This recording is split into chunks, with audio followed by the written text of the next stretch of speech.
It is happening again as the Suns are dealing with Jusuf Nurkic being out again for the third time this season, dealing with three different injuries. It is now a thigh contusion that will have Nurkic, the starting center, at least out for a week. So what does that mean for Mike Budenholzer as he has to get into his bag, experimenting with other bigs in Mason Plumlee and Oso Ighodaro? We're going to be breaking down all of that and more on this episode of Suns Digest. I'm Bruce Velez. You guys have an absolutely fantastic show, and your love and support for CJ and I. We really do appreciate it. So if you do enjoy the content, make sure to continue hitting the like button to stay in the Suns algorithm. But without further ado, let's dive into the video at hand. Make sure to grab a snack.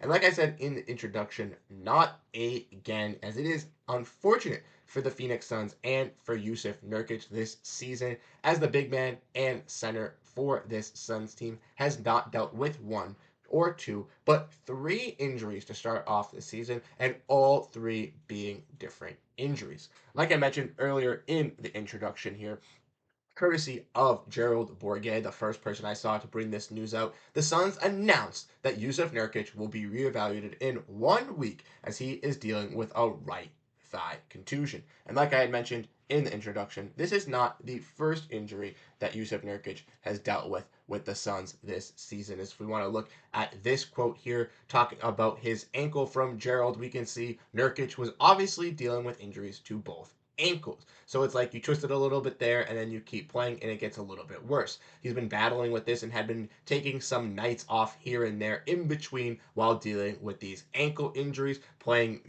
one night, then taking a night off, then playing another night, and wasn't performing to his best for the Suns. And before the season had even started, Jusuf Nurkic also had to deal with an injury where he sat out the entire preseason as he was dealing with a left middle finger injury, which he got in some scrimmages before the season had started. And this is unfortunate for Jusuf Nurkic and for Suns fans, as Jusuf Nurkic, coming into this season on Media Day, spoke very highly of how this was the best he's ever felt, how he was very excited to feel comfortable in Mike Budenholzer's new offense, in his new experience role where he was going to prioritize being a little bit better of a three-point shooter for this team and being an efficient scorer and a rebounder for this squad. And many thought, including myself, that maybe he couldn't turn to be 100% what Brook Lopez could be, but some sort of a mold of a type of player like Brook Lopez to ultimately help the Suns with having Mike Budenholzer already coached a big in Brook Lopez over in Milwaukee. So many fans thought Nurkic could kind of pan and turn out to that type of player. And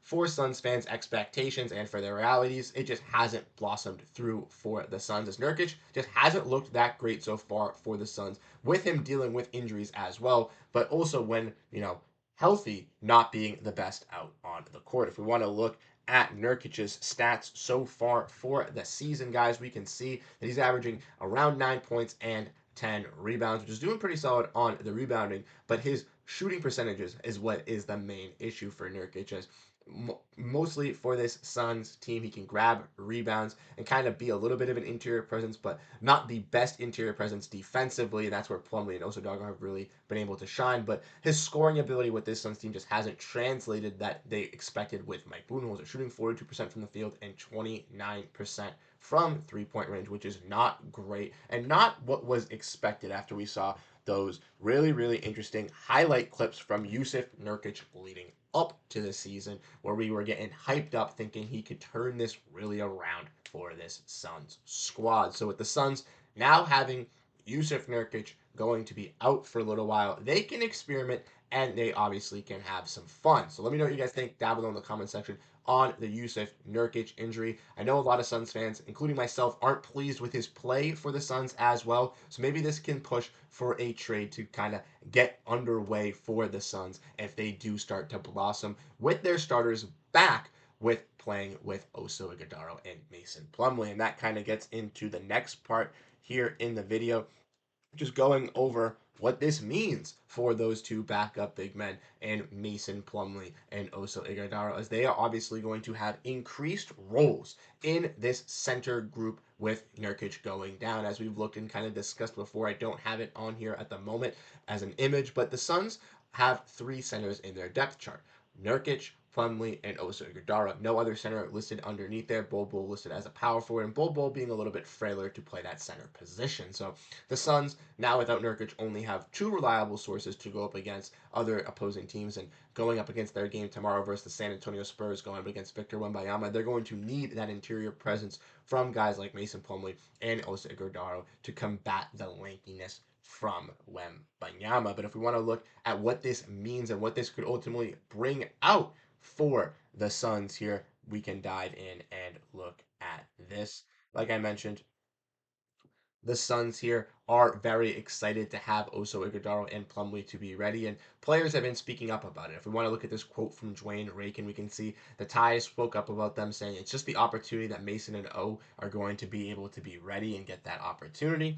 If we want to look at what Coach Mike Budenholzer said, he said, "I want Mason Plumlee and Oso Iguodala to do is provide without Nurkic out is their ability to be the kind of roll and create pressure on the rim, and ability to go up above the rim and get lobs. It's a different kind of spacing, and they're getting comfortable and just having high IQs. And like we've seen with this Suns team, worth working with bigs in Nurkic compared to Plumlee and Oso Iguodala, we've seen the Suns have more success with Nurkic being out. If we want to look at another quote as well coming from Tyus Jones from Gerald Bourguet, we can see he talked very highly on Oso Iguodala being able to play through mistakes, saying there's going to be some good, there's going to be some not good out of it, and that you got to learn from. And the good thing about O is that he wants to learn. He's watching film and he's asking a ton of questions, which is big for the Suns because they've already seen some great transcendence with these players. If you want to look at this courtesy of StatMuse, we can look and see that for the Suns in their top three plus minus category, Oso Iguodala and Mason Plumlee are there alongside Kevin Durant. And if you want to look towards the bottom of that list, you can obviously find Jusuf Nurkic in the negative. So as we've kind of discussed and broken down, obviously the Suns run a little bit of a different game style and game plan when having guys like Oso Iguodala and Mason Plumlee being more lob threats, having them being better interior defenders, and not having to and having them to be able to space out a little bit more with Oso, but not having to space out completely to the three and having that interior presence. But similar, not with Nurkic, but when discussing and breaking down this Suns roster, these inexperienced or not inexperienced, but also being a little bit inexperienced, and Mason having some better leadership have taken over for the Suns and truly have been able to kind of fill in that starting job successfully with this roster. And I truly think with Beal and with Durant kind of coming back, hopefully Beal will be ready to go for the game on Monday. He is probable at the moment, but if he or Tuesday, excuse me, but if he is able to go tomorrow versus the Spurs, that would be huge for the Phoenix Suns as they could really truly see how their big three work with this new center group. Because I think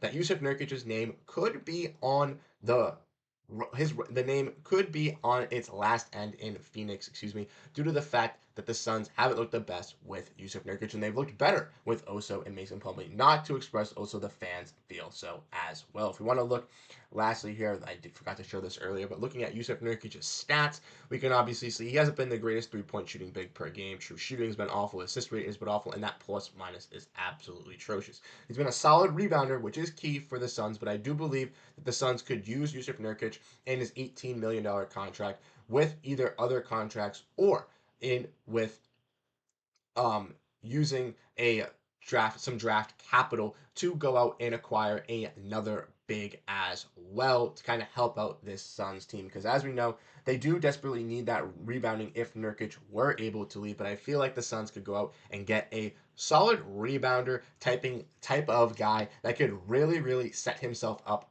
for the Suns kind of to fill in. Maybe a Jonas Valanciunas, maybe it's an Isaiah Stewart, but someone who can be a rim protector, also can stretch the floor a little bit, and also isn't going to take too much from Mason Plumlee and Oso Iguodala. Like I said, Oso is a young rookie. Mason is a solid veteran, and if the Suns can see them succeeding in this offense and defense already, you're going to want them to keep playing. So trading away Nurkic for a big that's going to take away minutes from one of those guys, I don't think would be great. I think obviously going and getting a big that can supplement those Nurkic minutes and look better in those minutes is going to be key. But having a big that's not going to completely shine and take over is also going to be beneficial because I truly think that going into next season, Oso has shown this great development as a backup big, and I truly think that if he's given the tools and given this full year of experience playing this backup role, he could cement himself as that backup big for the Suns. And maybe the Suns look to bring back Plumlee as a veteran presence to help out Oso as that third big, or they look to move off Mason and obviously go into another direction. But I think that should be key for the Suns when looking to upgrade their big as well. But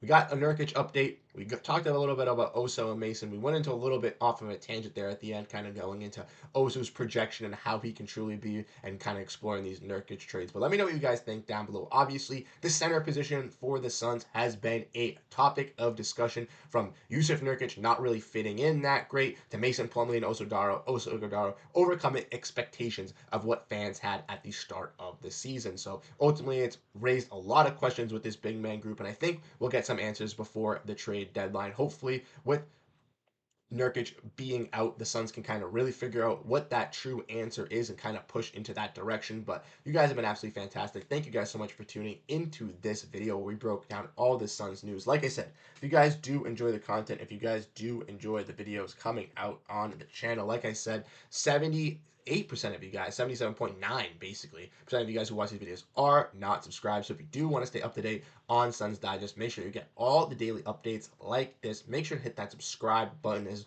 CJ and I are trying to get to our goal of 2,000 subscribers before the new year. But like I said, you guys have been absolutely fantastic. Thank you guys so much for tuning into this episode, and I'll catch you guys in the next one. Have a great rest of your day, and go Phoenix Suns. Peace out, everyone.